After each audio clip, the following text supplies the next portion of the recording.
Masyarul ikhwan rahimakumullah.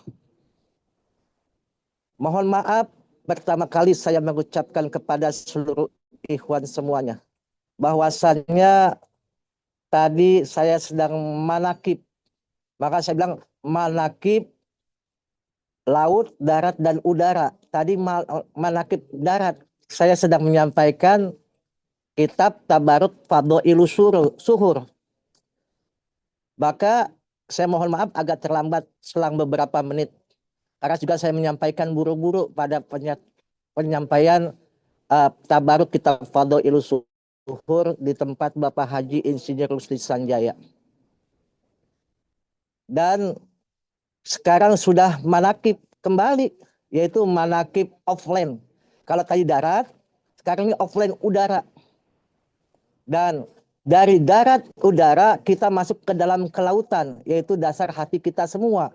Maka manakib itu darat, laut, dan udara. Jadi lautnya itu bagaimana kita memahami kalam-kalam Syekh Mursyid untuk kita bisa mengamalkan, kita bisa melestarikan, kita bisa mengikuti ajarannya. Masyarakat ikhwan rahimakumullah. Bila kita telusuri bahwasannya Pangersa Abah Aos menerangkan kepada kita dalam kitabnya, kitab yang fenomenal, yaitu kitab Fadhailus Suhur, hanya 12 pasal, yang pasal sekarang adalah pasal kedua, yaitu di bulan Sofar. Kalau Sofar, kalau kita mulai dengan huruf short, pasti dikatakan shiver, kosong.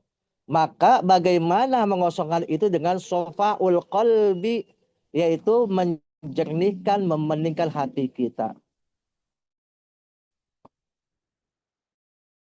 Tapi yang akan kami sampaikan berhubungan dengan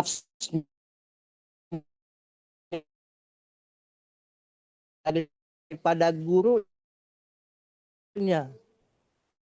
sesuai dengan ajaran yang termaktub dalam kitab Ukudul Juman. Pangersa Abah sudah memberikan kepada kita kurikulum yang luar biasa. Kurikulum itu masuk dalam kitab Ukudul Juman.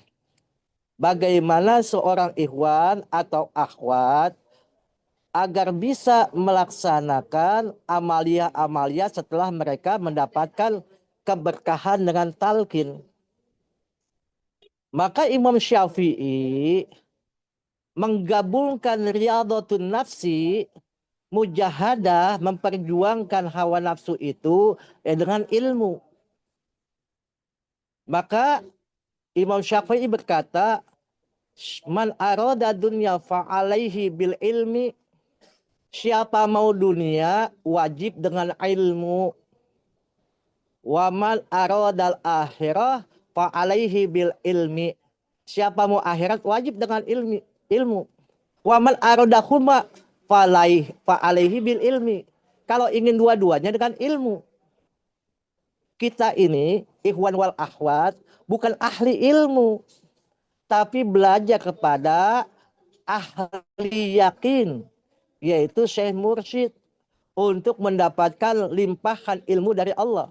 Syariat berkenaan dengan namanya hukum dan adab, tapi hakikat berkenaan dengan ilmu dan cahayanya.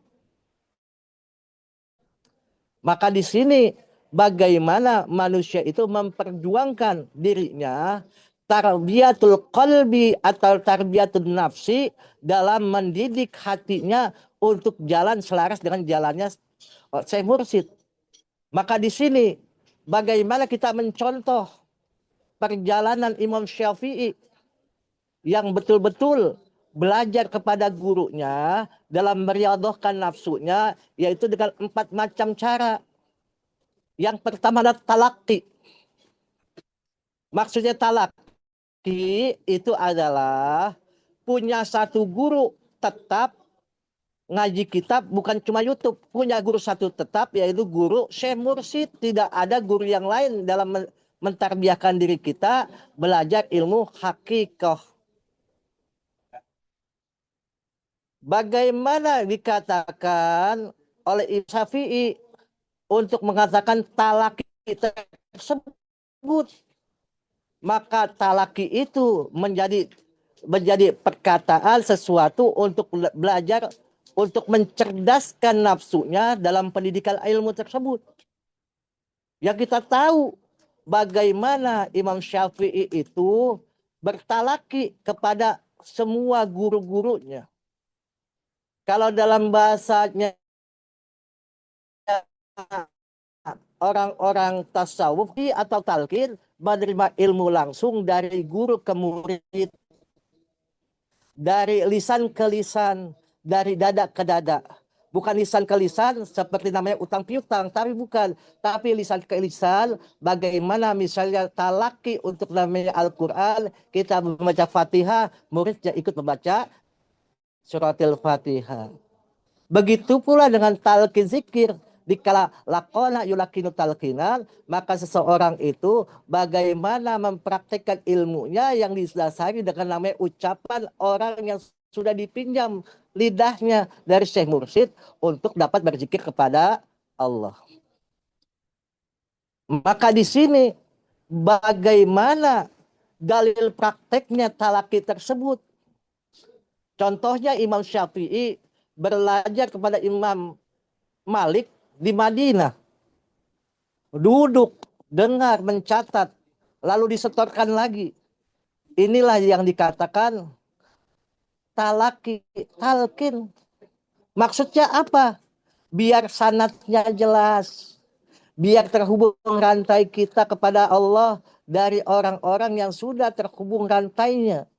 Guru kita Syekh Muhammad Abdul Gaus kepada Abah Anom, Abah Sepuh, Abah Tolha, Syekh Khotib Samal sampai ke atas itu kita sanatnya bersilsilah. Maka di sini bagaimana kita bisa langsung diluruskan dalam belajar langsung dari lisan ke lisan, dari dada ke dada dan mengamalkannya. Dan yang kedua, al-muzakarah. Apa itu al-muzakarah? Menyetorkan hafalan ilmu yang sudah dipelajari ke guru. Jadi kalau kita sudah mendapatkan talqin zikir dari Syekh Mursyid, untuk meriadahkan nafsu kita, maka harus menyetor hafalan. Setelah hafalan seorang ikhwan seperti apa? Kita berzikir minimal ba'da salat 165 kali. Kita melaksanakan riyadhah-riyadhah yang diberikan oleh guru kita. Salat di awal waktu.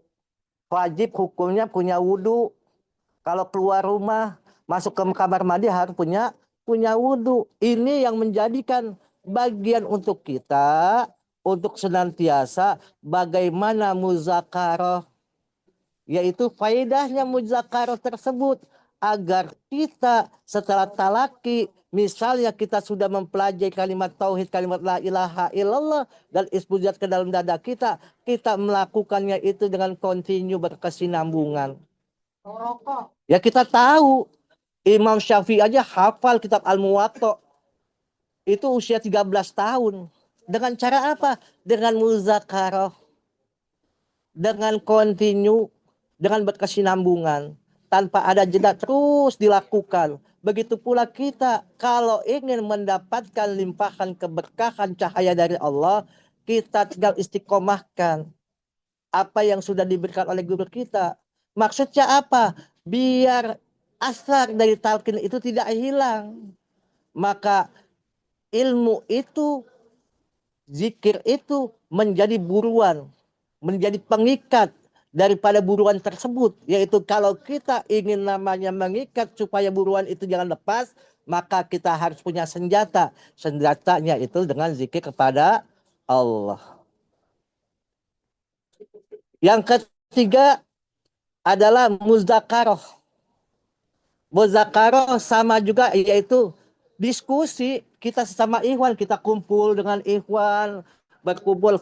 Sekarang guru kita menjelaskan bagaimana setiap para wakil talqin untuk bisa menyetorkan, membawa 2 orang untuk menjadi siswa tama di Usama. Sekarang pertanyaannya, apakah semua wakil talqin siap untuk memberikan dirinya atau orang lain untuk mereka itu menjadi siswa tamat.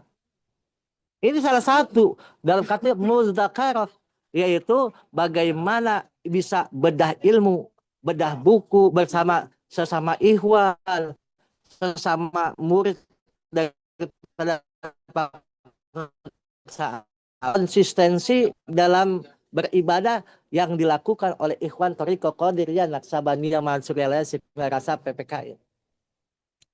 Kita contohkan bagaimana Imam Syafi'i dan Imam Ahmad bin Hambal. Mereka itu diskusi sama ikhwan, kadang-kadang diskusi tidak punya adab.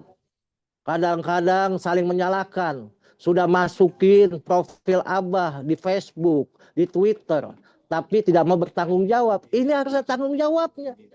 Bagaimana kita menyampaikan ilmu yang sampai kepada orang lain dan itu bisa mencegah diri kita dari perkataan fitnah, celaan dan hinaan.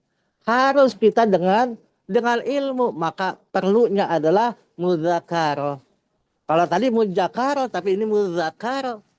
Itu adalah mengasah pemahaman yang kadang-kadang kita ikhwan lupa supaya bisa ingat. Yang tadi ikhwan, oh di mana tempat manakib? Karena sering lihat namanya WA group, oh ada tempat manakib di sini. Tapi setelah melihat jangan malas juga, maka itu diingatkan supaya apa? Teman pasti sering salah, ikhwan pasti suka salah, tapi kita jangan menyalahkan. Tapi kita luruskan sama-sama, sesungguhnya kita adalah semua orang untuk belajar riyadhatun nafsi ini bersama-sama, tidak merasa lebih besar dari yang lain. Dan yang terakhir adalah muhadarah. Apa itu muhadarah? Hadir di majelis manakib, di majelis namanya sirna rasa, halakoh, dengerin pangersa Abah, baik maklumatnya, baik irsyadatnya. Jangan kita udah mau hadarah, hadir, tapi kita nggak mau dengerin. Itu maklumat dari guru kita. Berarti masuk kuping kanan, keluar kuping kiri. Maka guru kita memahamkan untuk dengan maklumat-maklumat itu supaya apa? Diikat diri kita. Supaya apa? Kalau kamu hadir di majelis ilmu, majelis manakib, mereka mendapatkan limpahan dari cahaya pangersa guru agung kita. Kita contohkan saja bagaimana muhadarah itu.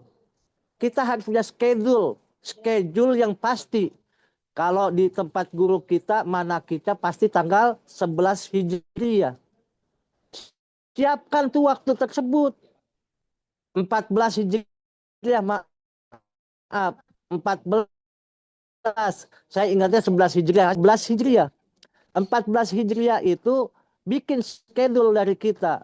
Kalau kita harus hadir manakib di sirna rasa. Bagaimana cara hadirnya? Banyak. Kalau rumahnya jauh atau tinggalnya jauh, ada manakib online, streaming. Ikut streaming itu, duduk. Jangan streaming, pas streaming tidak duduk dengan tepat. Kadang-kadang jalan-jalan, lari, kadang-kadang ke WC. Itu bukan khidmat, bukan muhadarah. Itu cuman apa? Numpang cap muka doang. Nih muka saya ada di situ. Ini penting untuk kita jaga adab kita dalam muhadarah tersebut. Kalau kita yang dekat, usahakan dapat hadir di manakib pangersa Abah, manakib yang utama. Kalau bahasa saya, manakib dimanapun itu pra manakib. Tapi manakib sesungguhnya adalah manakib di sirna rasa. Pra manakib boleh banyak di mana-mana, tapi jangan lupakan manakib sesungguhnya. Kalau kita yang kerja, manakib tidak bisa itu, setel saja. Kalau dalam posisi kerja, di tempat kerja kita. Supaya apa? Kita hadir di dalam majelis guru kita. Supaya apa? Kita bisa menyerap cahaya beliau, bisa menyerap adab beliau. Kita bisa menyerap bagaimana cara berdalil. Dan kita bisa menyerap bagaimana konsistensi daripada keistiqomahan guru agung kita. Maka keberkahan kita muhadarah berkumpul dengan guru kita, dikatakan tidaklah berkumpul suatu kaum di rumah Allah melainkan turunnya ketenangan, turunnya sakinah.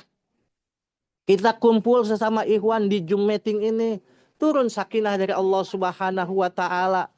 Maka kita bersyukur kepada Allah Subhanahu wa taala sudah diberikan dari 2020 pas Covid kita berkumpul dari Amerika, dari Hong Kong, dari Jepang, dari manapun bisa berkumpul di Zoom Manaqib online ini. Maka di sini kita bisa tahu bahwasannya Riyadhatul Nafs itu harus punya guru dan harus punya ilmu. Kalau kita sudah punya guru mursyid, otomatis ilmunya akan terbawa dengan cahaya. Maka di sini untuk bahan kita semua bahwa talaki itu semua bahan, semua cahaya dari guru kita, ilmunya dari guru kita terlimpahkan kepada kita. Dan kita mudzakarah yaitu bagaimana kita menyetorkan dengan istiqomah berzikir dan juga namanya khofi kita dimanapun kita menjaga adab namanya tidak batal dengan wudhu kita. Dan muzakarahnya kita bersama-sama dengan ikhwan semua untuk senantiasa saling mengisi. Kalau yang malas kita ingatkan supaya rajin. Yang namanya sedang tertimpa musibah baik di rumah sakit atau itu kita dapat membantu ya secara hablum minan nas. Dan sama-sama berkumpul dengan guru kita di tempat majelis-majelis manakib yang sudah Allah berikan dalam keberkahan daripada Syekh Mursyid. Semoga Allah berkahi semuanya segalanya selamanya. Mohon maaf, terima kasih. Wallahul muwaffiq ila aqwamit thoriq. Wassalamualaikum warahmatullahi wabarakatuh.